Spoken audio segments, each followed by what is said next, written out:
Hello बच्चों, नमस्कार। कैसे हैं आप लोग?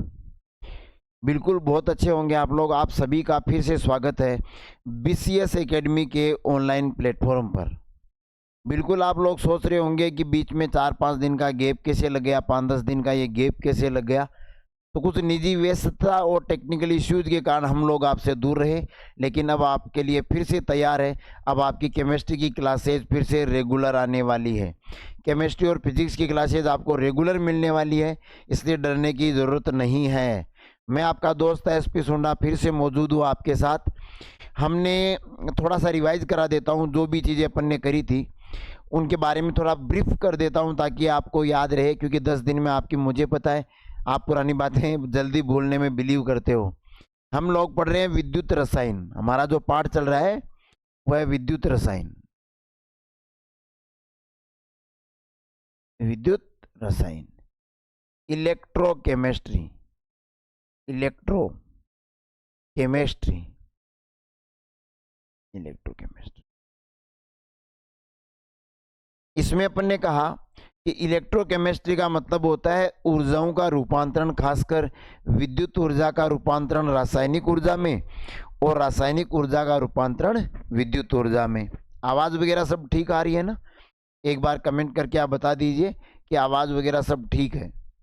चलो चलो चलो, ठीक है। फिर तो अपन ने कहा कि विद्युत ऊर्जा रासायनिक ऊर्जा में और रासायनिक ऊर्जा विद्युत ऊर्जा में बदलती है। इनकी जो अन्योन्य क्रियाएं, उनका अध्ययन विद्युत रसायन में किया जाता है। इसके बाद में अपन ने पढ़ा सेल के बारे में पढ़ा। हिसाब सेल दो प्रकार के हैं। एक तो अपन ने पढ़ा विद्युत रासायनिक सेल, और एक आगे पढ़ेंगे विद्युत अपघटनी सेल।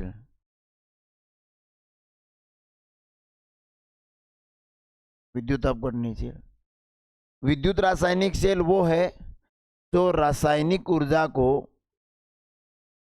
विद्युत ऊर्जा में बदलते हैं, और विद्युत अपघटनी सेल वो है जो विद्युत ऊर्जा को रासायनिक ऊर्जा में बदलते हैं। ये पढ़ने के बाद में अपन ने विद्युत रासायनिक सेल में एक प्रकार पढ़ा डेनियल सेल। इसका एग्जाम्पल है ये। और डेनियल सेल की क्रियाविधि से लेकर उनके रिएक्शन से लेकर बनावट से लेकर साल्टबरी द्वारा सब विस्तार से पढ़ा हुआ है। अगर आप नहीं पहुंचे हो इस वीडियो पर तो पीछे के वीडियोस देख लीजिए, उनमें बड़े विस्तार से सब कुछ बताया हुआ है। फिर इलेक्ट्रोड वगैरह अपन ने पढ़े, इलेक्ट्रोड वगैरह पढ़े, और लास्ट में अपन ने पढ़ा था मानक हाइड्रोजन इलेक्ट्रोड। मानक हाइड्रोजन, ये अपनी लास्ट क्लास थी इलेक्ट्रोड। इसके बारे में विस्तार से अपन ने पढ़ लिया था। SHE जिसे बोलते हैं, स्टैंडर्ड हाइड्रोजन इलेक्ट्रोड। इसके बारे में बड़े विस्तार से, इससे पीछे का वीडियो है अपना पूरा। आज का जो अपना टॉपिक रहेगा वो बहुत महत्वपूर्ण रहेगा। नर्नस्ट समीकरण जिसे बोलते हैं, नर्नस्ट समीकरण। कई बच्चे इसको जल्दबाजी में नेंसर्ट समीकरण भी बोलते हैं, तो ठीक है। नर्नस्ट समीकरण जिसे कहते हैं वो अपन आज पढ़ने जा रहे हैं। बहुत महत्वपूर्ण क्लास है। ये समझने से पहले, नर्नस्ट समीकरण तक पहुंचने से पहले हमें कुछ 11वीं की बातें याद करनी होगी, तो बेसिक यहाँ बार बार काम में आएगा। उष्मा गति की थर्मोडायनेमिक्स का जो पार्ट है, वहाँ से कुछ टर्म्स यहाँ पर काम में आएंगे, कुछ सूत्र यहाँ पर काम में आएंगे। जैसे एक फॉर्मूला होता है डेल जी बराबर माइनस एन एफ, सॉरी,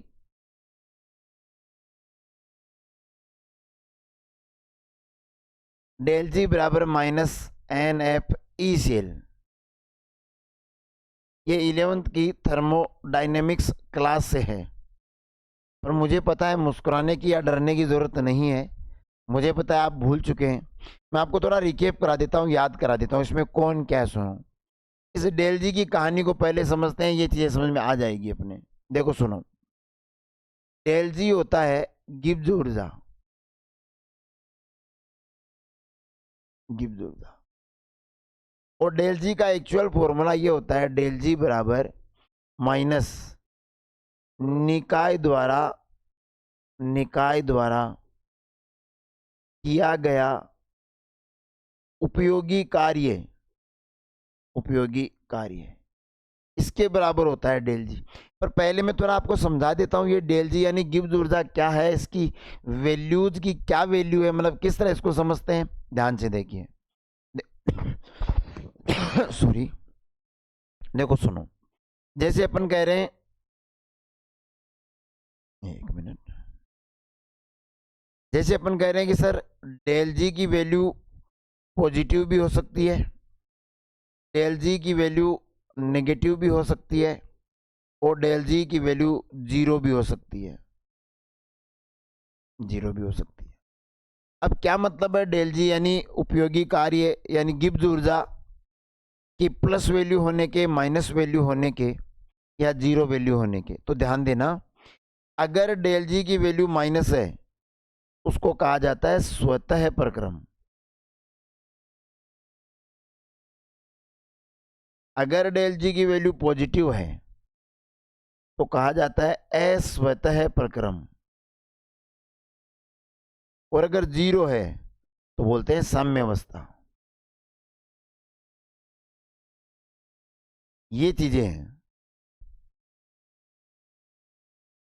अगर गिब्स ऊर्जा का जो मान है वो अगर धनात्मक है तो अस्वतः प्रक्रम है, अगर ऋणात्मक है तो स्वतः प्रक्रम है, और डेल जी की वैल्यू अगर जीरो है तो साम्यावस्था है। अच्छा, कुछ बच्चों के दिमाग में ये भी आ रहा है कि सर ये स्वतः, अस्वतः और साम्यावस्था ये क्या चीजें हैं। सुनो, स्वतः प्रक्रम का मतलब है, स्वतः प्रक्रम यानी वो प्रक्रियाएं, वो प्रोसेस जिन्हें अगर अपन एक बार स्टार्ट कर दें तो फिर वो रुकती नहीं है, वो कंटिन्यूअसली अपने आप हो जाती है। जैसे मान लो अपन एक कागज का टुकड़ा लेकर जला दें, एक बार अगर आग लगा दी तो वो पूरा कागज का टुकड़ा अपने आप जलता रहेगा, स्वतः प्रक्रम है। जैसे मान लो एक पात्र ले अपन ऐसे, और इस पात्र में मान लेते हैं यहां पर पानी है, पानी गैस कुछ भी मान सकते हो आप, और अगर यहां पर छेद है, अपन यहां पर छेद कर दें तो ये ए भाग से बी भाग में अपन को सिर्फ यहां पर छेद करना है, ए भाग से बी भाग की तरफ ये अपने आप ही आ जाएगा, स्वतः ही ये पानी या गैस आने लग जाएगी। कब तक? जब तक दोनों तरफ बराबर मात्रा नहीं हो जाती। तो ये जो अपने आप जो काम हो रहे हैं उनको बोलते हैं स्वतः प्रक्रम, और स्वतः प्रक्रम के लिए डेल जी की वैल्यू आती है नेगेटिव, नेगेटिव। अगर डेल जी की वैल्यू नेगेटिव है तो हम कहते हैं वो प्रक्रम है स्वतः प्रक्रम, यानी जिन्हें एक बार अगर अपन स्टार्ट कर दें तो वो अपने आप खत्म होने तक चलते रहते हैं, स्वतः प्रक्रम है। तो समझ में आ गया होगा स्वतः प्रक्रम। अब नंच समीकरण की तरफ बढ़ने से पहले कुछ चीजों के ऊपर अपन बात कर लेते हैं। हम कह रहे हैं सर डेल जी क्या होता है, बोला डेल जी होता है माइनस ऑफ निकाय द्वारा, निकाय द्वारा किया गया उपयोगी कार्य, उपयोगी कार्य, कार्य यानी डब्ल्यू, वर्क, इसके बराबर होता है ये। अब निकाय क्या है यहां सुनना, एक मिनट यही बता देता हूं मैं। सर ये निकाय क्या है, थर्मोडायनेमिक्स में अपन ने पढ़ा था निकाय और परिवेश, इनके बारे में पढ़ा था। निकाय देखो क्या है, ब्रह्मांड का वो हिस्सा, ब्रह्मांड का वो हिस्सा, वो भाग या वो वस्तु या वो स्थान जिसका चयन थर्मोडायनेमिक्स के अध्ययन के लिए किया जाता है। जैसे उष्मागतिकी का प्रयोग मान लो अपन किसी गिलास में कर रहे हैं, तो गिलास क्या है, निकाय, और जो कुछ भी बच गया अब वो सब क्या है, परिवेश, परि यानी चारों ओर, तो परिवेश हो गया। अगर इस कमरे में अपन कोई थर्मोडायनेमिक्स का एक्सपेरिमेंट कर रहे हैं तो कमरा यहाँ किसका काम करेगा, निकाय का, और कमरे को छोड़कर शेष ब्रह्मांड किसका काम करेगा, परिवेश का, है ना। तो ये चीजें याद रखना।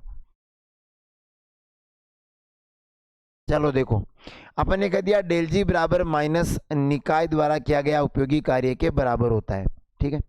अब एक चीज देखो, अपन ने डेनियल सेल में पढ़ा था कि लेफ्ट साइड में होता है एनोड, बोला ठीक है, राइट साइड में होता है कैथोड, ठीक है,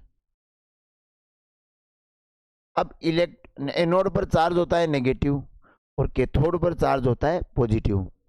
इलेक्ट्रॉन है वो गति करते हैं कि कहाँ से कहाँ, एनोड से कैथोड की ओर, और विद्युत धारा की दिशा रहती है कैथोड से एनोड की ओर, क्योंकि इलेक्ट्रॉन की गति के विपरीत दिशा होती है विद्युत धारा की। तो एक बार इतना सा समझ लीजिए। अगर डेनियल सेल भी नहीं आ रहा है, क्योंकि आप अगर डायरेक्ट इस वीडियो पर आए हो तो आप पहले इस पार्ट के पहले के वीडियो स्टार्टिंग से देखिए ताकि आपको अच्छे से समझ में आए। अब देखो, ये एनोड है, बाईं तरफ होता है, कैथोड दाईं तरफ है, और इधर से इधर इलेक्ट्रॉन प्रवाहित हो रहे हैं। बोला कितने इलेक्ट्रॉन की, n मोल इलेक्ट्रॉन प्रवाहित हो रहे हैं, ये मान लेते हैं।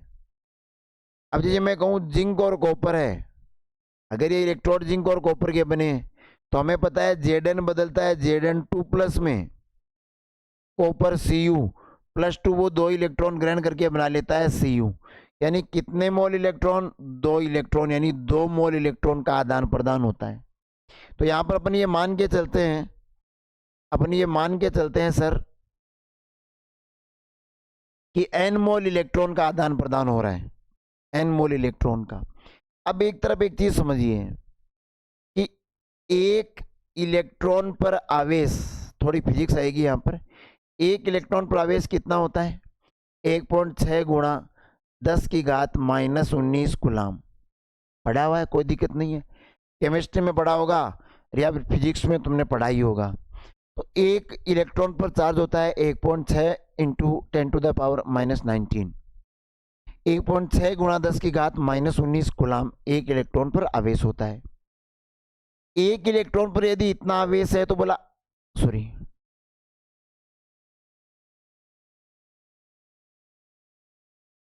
अगर एक इलेक्ट्रॉन पर इतना चार्ज है तो एक मोल इलेक्ट्रॉन पर कितना चार्ज होगा, आवेश कितना होगा। अब मेरी बात सुनना, एक मोल का अगर आपने 11th में मोल अवधारणा ठीक से पढ़ी है तो एक मोल अवोगाद्रो संख्या के बराबर होता है। एक मोल इलेक्ट्रॉन का क्या मतलब है, 6.022 गुणा 10⁻23 इलेक्ट्रॉन। ध्यान से सुनना, एक मोल का मतलब होता है अवोगाद्रो संख्या के बराबर, और अवोगाद्रो संख्या होती है 6.022 गुणा 10⁻23। अच्छा, एक मोल इलेक्ट्रॉन का मतलब है 6.022 गुणा 10⁻23 इलेक्ट्रॉन। अब एक इलेक्ट्रॉन पर चार्ज है 1.6 गुणा 10⁻⁻19। ध्यान से सुनना, यहाँ थोड़ा कंफ्यूजन हो सकता है, पर ध्यान रखोगे तो नहीं होगा बिल्कुल। सुनो मेरी बात, एक इलेक्ट्रॉन का चार्ज है ये, तो मैं कह रहा हूं एक मोल इलेक्ट्रॉन का चार्ज कितना होगा। तो पहले ये तो पता चले कि एक मोल इलेक्ट्रॉन में इलेक्ट्रॉन कितने होते हैं, क्योंकि हमें एक इलेक्ट्रॉन का तो पता है भाई इतना चार्ज होता है, पर अब हमें यह पता करना पड़ेगा पहले कि एक मोल इलेक्ट्रॉन में कितने इलेक्ट्रॉन होते हैं। तो एक मोल इलेक्ट्रॉन में, यानी एक मोल इलेक्ट्रॉन का मतलब है 6.022 गुणा 10⁻23 इलेक्ट्रॉन। अच्छा, अब अपन निकाल सकते हैं एक मोल इलेक्ट्रॉन पर आवेश, ये निकाल सकते हैं। अच्छा, कैसे निकालें, जिस तरह अपन कहते हैं ना एक पेन के 2 रुपए, तो 2 पेन के तो अपन क्या करते हैं, 2 और 2 को गुणा कर देते हैं, 2 इंटू 2। उसी प्रकार क्या करेंगे, सुनना, उसी प्रकार अपन कह रहे हैं अगर एक इलेक्ट्रॉन पर चार्ज इतना है तो इतने इलेक्ट्रॉन पर चार्ज कितना होगा, और ये कितने इलेक्ट्रॉन है, 1 मोल। तो अपन कहेंगे 1 मोल इलेक्ट्रॉन पर चार्ज हो जाएगा 6.022 गुणा 10⁻23 गुणा 1.6 गुणा 10⁻⁻19। एक इलेक्ट्रॉन पर चार्ज है 1.6 गुणा 10⁻⁻19।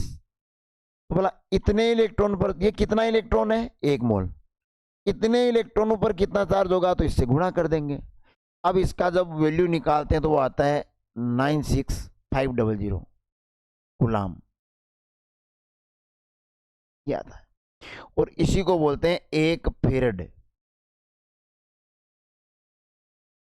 ये याद रखना है, 1 मोल इलेक्ट्रॉन पर कितना चार्ज आया, 1 फेरेड, और 1 फेरेड की वैल्यू किसके बराबर होता है, 96,500 कूलाम के बराबर। ये वैल्यू आपको थोड़ा याद रखना है। 96,500 कूलाम के बराबर ये होता है। अब सुनो, अब आओ इधर। अपन जानते हैं विभवांतर क्या होता है। विभवांतर, विभवांतर होता है कार्य बटा आवेश। ये फॉर्मूला अपन 10th में भी पढ़ चुके हैं, कार्य बटा आवेश। विभवांतर का फॉर्मूला होता है, हम जानते हैं, ऐसे करके लिख सकते हैं, हम जानते हैं कि विभवांतर होता है कार्य बटा आवेश। हमें क्या ज्ञात करना है, निकाय द्वारा किया गया उपयोगी कार्य, यानी कार्य ज्ञात करना है। तो इससे अगर अपन फॉर्मूला निकालें किसका, कार्य का, तो कार्य का फॉर्मूला निकल के आएगा विभवांतर गुणा आवेश। अच्छा ठीक है, विभवांतर गुणा आवेश। अब सुनो, विभवांतर कितना है, देखो इन दोनों इलेक्ट्रोड के बीच में विभव का अंतर, जिसको अपन कहते हैं ई सेल, जिसे अपनी भाषा में कहते हैं सेल विभव,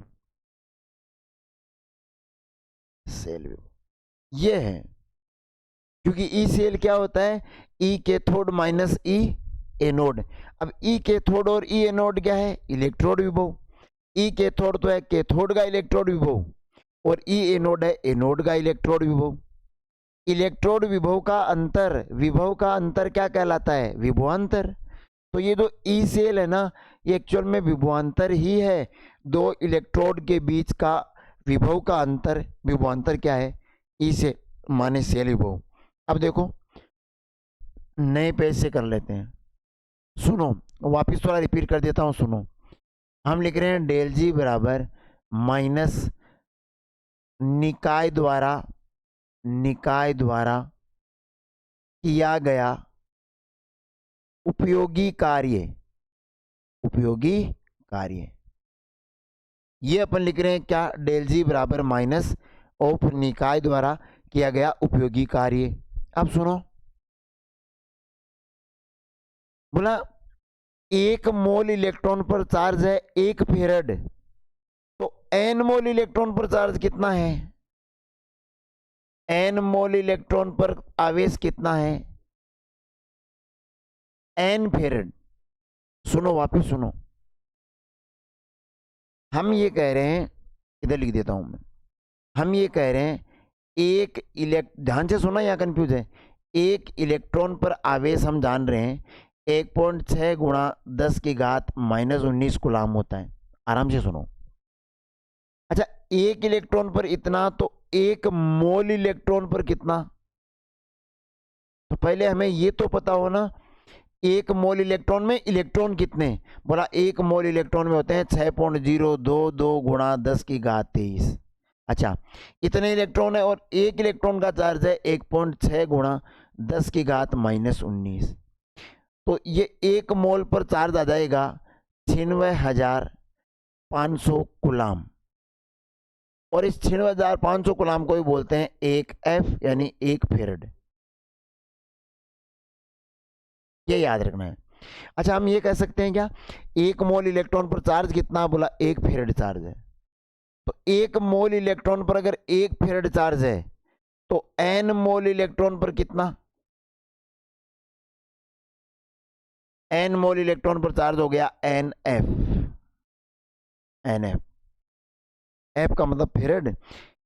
एक मोल इलेक्ट्रॉन पर F, तो n मोल इलेक्ट्रॉन पर NF। ये अपने को याद रखना है। तो अपन थोड़ा मैं वापस लिख देता हूँ, ये बार बार हो रहा है पर समझाने के लिए ठीक है। अपन लिख सकते हैं कि सर डेल जी की वैल्यू है, आपके बारे में -AW लिख देता हूँ, निकाय ये कार्य लिख देता हूँ, चलो कार्य लिख देता हूँ, ठीक रहेगा ना, ये लिख देते हैं, ये माइनस ऑफ कार्य, कौन सा कार्य, उपयोगी कार्य। चलो करते हैं। अभी अभी अपन ने क्या लिखा, देखो सुनना,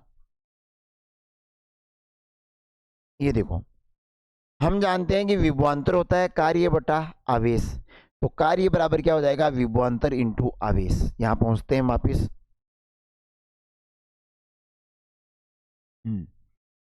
तो कार्य बराबर हो जाएगा डेल जी बराबर हो जाएगा माइनस ऑफ विभवांतर गुणा क्या, विभवांतर गुणा क्या, विभवांतर गुणा क्या, आवेश, ये याद रखना है, विभवांतर गुणा आवेश।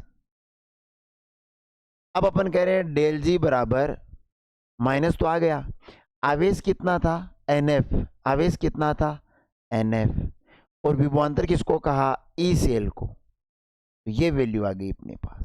वापिस सुनो, आवेश कितना था NF, एक इलेक्ट्रॉन पर चार्ज था 1.6 इंटू 10 की घात -19, एक मोल इलेक्ट्रॉन पर चार्ज आया 96,500 कूलाम यानी 1 फेरेड, एक मोल पर 1 फेरेड चार्ज, तो n मोल इलेक्ट्रॉन जा रहे हैं एनोड से कैथोड की तरफ, हमें पता नहीं है n मोल मान लेते हैं कि अगर n मोल गए तो बोला NF, तो आवेश तो लिख दिया अपन ने NF, इस चार्ज की लिख दिया NF, माइनस की जगह माइनस है, आवेश की जगह लिख दिया NF, और विभवांतर होता है ई सेल, सेल विभव यानी दोनों इलेक्ट्रॉनों के इलेक्ट्रॉन विभव का अंतर।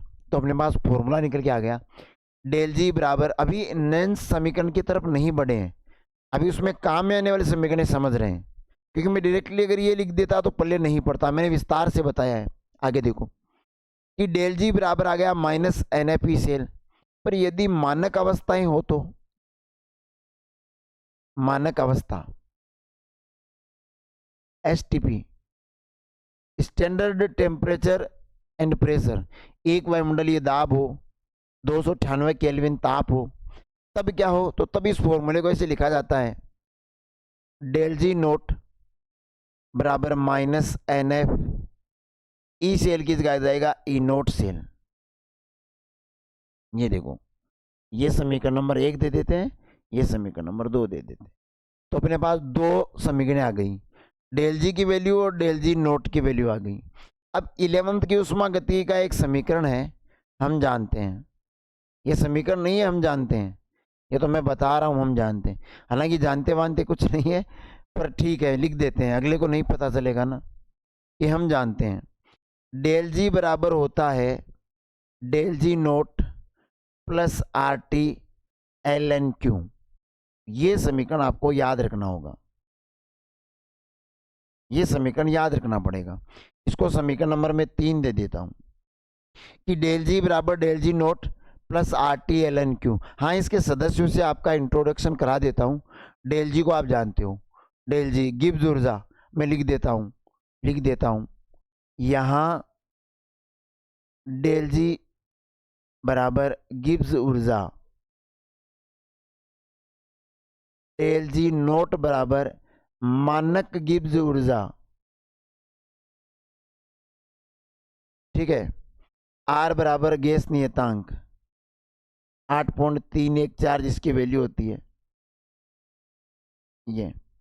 इसके बाद में T टेम्परेचर है ही ताप, और Q है साम्य अवस्था स्थिरांक, ये भी 11th का टॉपिक है, साम्य अवस्था स्थिरांक। इतनी चीजें अपन क्लियर कर चुके हैं, तो समीकरण अपने सामने है, डेल जी की वैल्यू अपने निकाली, पूरा विस्तार से बताया, तो डेल जी की वैल्यू है, वैसे ही डेल जी नोट की वैल्यू है, और हम जानते हैं समीकरण ये होती है डेल जी बराबर del G naught plus RT ln Q। अब सुनना, समीकरण 3 में समीकरण 1 व समीकरण 2 के मान रखने पर, सुनो, समीकरण 3 क्या है, डेल जी बराबर del G naught RT ln Q। देखो, डेल जी बराबर del G naught plus RT ln Q। अब इसमें वैल्यू रखनी है डेल जी की, चलो बार बार क्या दिखाना है, समीकरण 1 में वैल्यू दे रखी है -NFE, इसकी दे रखी है -NFE नोट सेल, और ये वापस एजिटीज आ जाएगा RT ln Q, ये चीजें लिखी। इसके बाद में अगर अपन ध्यान दे, देखो कौन क्या है तो समझते हो, अब मैं लिख देता हूं, जैसे समीकरण नंबर इसको 4 दे देता हूं मैं, 4 है ना, देखो मैं लिखता हूं दोनों तरफ -NF का भाग देने पर, क्यों दे रहे हैं? सिंपल और सरल कर रहे हैं समीकरण को, तो भाग देते हैं। लेफ्ट साइड में भी देना है minus N F E cell बटा सॉरी माइनस एन एफ का भाग देना है, ये लो लिख दिया, बराबर minus N F E naught cell बटा फिर एन एफ का भाग दे देंगे plus R T sorry L N Q और भाग दे दिया माइनस एन एफ। यानी अपने समीकरण के प्रत्येक पार्ट में माइनस एन एफ का भाग दे दिया। अब देखो क्या निकल के आएगा, दिख रहा ना यहाँ पर, ठीक है। ये माइनस एन एफ से माइनस एन एफ गया, ये माइनस एन एफ से माइनस एन एफ गया, तो यहाँ बच गया ई सेल बराबर E naught cell plus R T L N Q और ये नीचे बच गया माइनस एन एफ। कहने को तो इसे भी नंसर्ट समीकरण कह सकते हैं, नंस समीकरण कह सकते हैं, पर इसमें अपन थोड़ा सा एक चेंज और करते हैं। इस एल एन को सुनो ध्यान से, अगर हमें एल एन को लॉग में बदलना है, एल एन को लॉग में बदलना है, तो एल एन की जो वैल्यू है उसको गुणा करते हैं इससे 2.303 से। ये चीज़ें याद रखनी पड़ेगी, लघु गुणक से रिलेटेड है। तो बायो के बच्चे भी बैठे हैं यहाँ पर, मैथ के बच्चे भी है, आ रहा है तो ठीक, नहीं आ रहा तो इतनी चीज़ें छोटी सी आसान चीज़ें, जैसे तुम डेट ऑफ बर्थ याद रखते हो ना अपने खास इंसान की, वैसे ये भी याद रखी जा सकती है। डेट ऑफ बर्थ से हार्ड तो वैल्यू भी नहीं है ये, है ना। तो 2.303 से क्या कर देते हैं, गुणा। एल एन को अगर log 10 में बदलना है ना, एल एन को अगर log 10 में बदलना है 2.303 से गुणा करते हैं। तो अपन इस एल एन को log 10 में बदलने जा रहे हैं, तो देखो कैसे लिखेंगे, सुनना। वापिस लिख रहा हूं मैं, ई सेल बराबर ई नोट सेल प्लस, अब वो 2.303 यहाँ गुणा में लिखेंगे ना, उसको अपन थोड़ा पहले लिख लेते हैं। गुणा में तो कहीं लिखो, अरे 2 गुणा 3 और 3 गुणा 2, उत्तर तो 6 ही आना है ना, इसलिए देखो थोड़ा। तो अपन इसको ऐसे लिख लेते हैं 2.303 आर टी, अब यहाँ पर लिख देंगे log क्यू और बटा लिख देंगे एन एफ, ये आ गई। इसको बोलते हैं नंस्ट समीकरण। नंस्ट समीकरण इंपॉर्टेंट भी है, यही है नंस्ट समीकरण। एकदम आसान है, स्टेप बाय स्टेप समझिए। मैं कहता हूं नंस्ट समीकरण में तुम यहां से स्टार्ट कर रहे हो ना, कि जहां पर ने ये स्टार्ट किया था, देखो यहां से, उससे पहले तुम लोग पीछे इसी वीडियो को बैक में जाके ये चीजें समझ लो। डेल जी की value minus N F E cell कैसे आई, डेल जी नोट क्या है, और ये समीकरण, ये थोड़ा याद कर लो। उसके बाद में यहाँ पहुँचो तो आसानी से चीज़ें हो जाएगी। तो ये हो गई नंस्ट समीकरण। अब भी दिमाग में एक चीज़ आ रही, ई सेल क्या है बताओ, सेल विभव। ई नोट सेल क्या है, मानक सेल विभव। एन एफ क्या है, देखो एफ क्या है, फेरेड 96,500। एन क्या है, एन क्या है, एन है मोल, इलेक्ट्रॉन के मोल, भाई कितने मोल इलेक्ट्रॉन है। तो ये सब है नंस्ट समीकरण है। अब इस क्यू के बारे में थोड़ा बता देता हूं, सुनो। देखो अपन 11th में एक समीकरण इस तरह लिखे थे, ए प्लस बी, ये बी कारक है, और ये बदल रहे हैं सी प्लस डी उत्पाद में।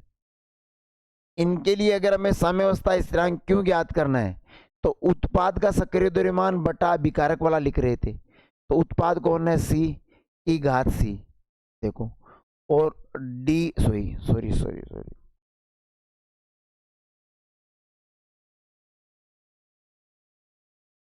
डी की घात डी, नीचे लिख लेते हैं ए की घात ए और बी की घात बी। ये होता है क्यों, साम्यावस्था स्थिरांक की वैल्यू होती है। यहाँ जो स्मॉल ए, स्मॉल बी, स्मॉल सी और डी है, इनको बोलते हैं रस समीकरण मितीय गुणांक। रस समीकरण मितीय गुणांक बोलते हैं। तो क्यों की वैल्यू ऐसे निकाली जाती है। उत्पाद डायरेक्टली बोलना चाहूं तो ये बोल सकता हूं क्यों बराबर उत्पाद का सक्रिय द्रव्यमान बटा अभिकारक का सक्रिय द्रव्यमान। और घात क्या लगाते हैं, जो रस समीकरणमितीय गुणांक है ना उनकी घात लगा देते हैं यहाँ, ये क्यू की वैल्यू आ जाती है। तो जब भी कोई न्यूमेरिकल आए, जब भी कोई न्यूमेरिकल आए तो हमें ये जो क्यू की वैल्यू लिखनी पड़े, वो अलग अलग न्यूमेरिकल के लिए अलग अलग प्रकार से लिखेंगे। जैसे ये डेनियल सेल की ही बात करें अपन कि ये डेनियल सेल था, तो सर डेनियल सेल में सुनो, डेनियल सेल में अपन क्या कहते हैं कि जिंक का तो होता है एनोड, जो बदलता है Zn2 प्लस में और 2 इलेक्ट्रॉन, और अपन कहते हैं Cu+2 2 इलेक्ट्रॉन ग्रहण करके बदल देता है Cu में, ये होता है कैथोड। अगर पूरी समीकरण को एक जगह लिखे तो अपन लिखते हैं Zn plus Cu+2 Zn2 plus Cu। अब इसके लिए अगर Q की वैल्यू लिखनी है तो उत्पाद का सक्रिय द्रव्यमान देखो Zn+2 का सक्रिय द्रव्यमान और Cu का सक्रिय द्रव्यमान बटा Zn का सक्रिय द्रव्यमान और Cu+2 का सक्रिय द्रव्यमान। अब एक चीज जरूर याद रखना, ये जब Q की वैल्यू याद करते हैं तो जो सॉलिड होते हैं ना उनको यहाँ से हटा ही देते हैं, उपयोग नहीं लेते। तो यहाँ पर सॉलिड देखो ये है, जिंक सॉलिड में है और कॉपर सॉलिड में है, तो इनको अगर अपन हटा दें तो ये चीज ये बचेगी, Q की वैल्यू आएगी Zn+2 बटा Cu+2 का सक्रिय द्रव्यमान। और इस समीकरण में कितने मोल इलेक्ट्रॉन, 2 मोल इलेक्ट्रॉनों का स्थानांतरण हो रहा है, तो यहाँ n बराबर वैल्यू कितनी आएगी 2 इलेक्ट्रॉन का स्थानांतरण तो हो रहा है एनोड से कैथोड की तरफ, ये सेल में पढ़ चुके हैं पर पूरा विस्तार से। तो ये है नंस समीकरण, ये देखो ये है नंस समीकरण। नेंसर्ट समीकरण भी पढ़ते हैं कुछ बच्चे, ई सेल बराबर E naught cell plus 2.303 RT लो क्यू NF। हाँ इसमें एक रूप हो रहे हैं कि अगर अपन वैल्यूज पुट करें, पुट ऐसे करें कि यहाँ अगर एफ की वैल्यू अपन रख दे, थोड़ा ध्यान देना, एफ की वैल्यू कितनी रख सकते हैं 96,500 गुलाम। अगर टी की वैल्यू अपन लिख दे 298 केल्विन, अगर अपन आर की वैल्यू लिख दे 8.314, अगर ये वैल्यूज इसमें रखते हैं अपन तो ये फॉर्मूला इस तरह भी लिखा हुआ मिलेगा तुम्हें कहीं पर, ई सेल बराबर ई नोट सेल प्लस 0.0591 बटा n, क्योंकि अपन ने एफ की वैल्यू रख दी है कितनी 96,500, अपन ने आर और टी की वैल्यू भी लिख दी और यहां लिख देंगे log Q, ये log Q। उतने में ये समीकरण इस तरह भी अपनी लिखी जा सकती है। तो आज अपन ने विस्तार से पढ़ी, वीडियो जा रहा है कितने टाइम का हो गया भैया, ठीक है, एक टॉपिक आराम से अपन ने क्लियर कर लिया। इसमें मैं दूसरा टॉपिक इसी वीडियो में इसलिए स्टार्ट नहीं कर रहा क्योंकि ये थोड़ा हेवी मटेरियल है। अगर एक दो तीन बार नहीं लिखोगे, रफ में लिख के नहीं देखोगे तो वीडियो में समझ तो आ जाएगा एक बार में ही, पर तुम्हें याद होना जरूरी है। वीडियो की रीच तो बढ़ेगी, वो तो मुझे बढ़ानी है, पर साथ में चीज़ें तुम्हें याद भी करानी है ताकि तुम लोग 12वीं में अच्छे मार्क्स गेन कर सको और एक थैंक्स आत्मा से भेज सको। जॉब लग जाओ तो पैसे भेज देना, पर अभी एक बार के लिए आप थैंक्स भेज सको। तो आप सभी बच्चों को बहुत बहुत धन्यवाद कि आप बिना सोए, जो सो गए ना क्लास में उनको धन्यवाद नहीं है, कि आप बिना सोए क्लास में जुड़े रहें। और मैं आपको पुनः विश्वास दिलाता हूं कि अब केमिस्ट्री की क्लासेज रेगुलर आपको मिलेगी। बीच में थोड़ा सा व्यवधान था, उसके लिए दंडवत प्रणाम। बाकी ठीक है, अभी क्लासेज आपको रेगुलर मिलने वाली है और ज़ोरदार तरीके से मिलने वाली है। तो आपके जितने भी, और वैसे भी मैं जब पहले क्लासेज ले रहा था तब तक ऑफिशियली आप इस क्लासेज ओपन मान ही नहीं रहे थे, आप स्कूल नहीं जा रहे थे ना। अब जब ये वीडियो आप तक पहुंच रहा है तो सब बच्चे स्कूल जाना स्टार्ट कर चुके होंगे और आपके टीचर्स ने, सम्मानित टीचर्स ने आपकी क्लासेज यानी केमिस्ट्री और फिजिक्स और सब सब्जेक्ट की स्टार्ट भी कर दी होगी। तो आपको बता दूं, मैं इसी BCS एकेडमी पर आपको फिजिक्स और 12th केमिस्ट्री और 12th फिजिक्स के लगातार वीडियोज मिल रहे हैं, अच्छा कंटेंट मिल रहा है। तो आप अपने टीचर्स का भी पढ़िए, पर साथ में यहाँ से भी आप देखते रहिए। मदद मिलेगी। ज्ञान जहाँ से भी मिले ले लेना चाहिए, आपको समझने से मतलब है। इसलिए प्यारे बच्चों, ये जो आपने आज अपन ने सबसे इम्पोर्टेंट टॉपिक है नंद समीकरण का, ये आप 2-3 बार लिख के जरूर देखिएगा। बिना देखे समझ में आ जाएगा देखने पर वीडियो को रोक के एक बार लिख के जरूर ट्राई कीजिएगा, वरना ये डाटा इधर उधर हो जाते फिर मिलते नहीं है। एग्जाम टाइम के प्रेशर में तो बिल्कुल नहीं मिलते। तो बिल्कुल आप ये 2-3 बार लिख के देखिएगा, और इनसे रिलेटेड नंद समीकरण से रिलेटेड जितने भी न्यूमेरिकल है वो आप साथ में प्रैक्टिस कीजिए। फिर भी कोई दिक्कत हो तो कमेंट करके बताइए। चलो आज के लिए बहुत बहुत धन्यवाद। आप लोगों का दिन और जीवन सब शुभ रहे। जय हिंद, जय भारत, जय भोलेनाथ।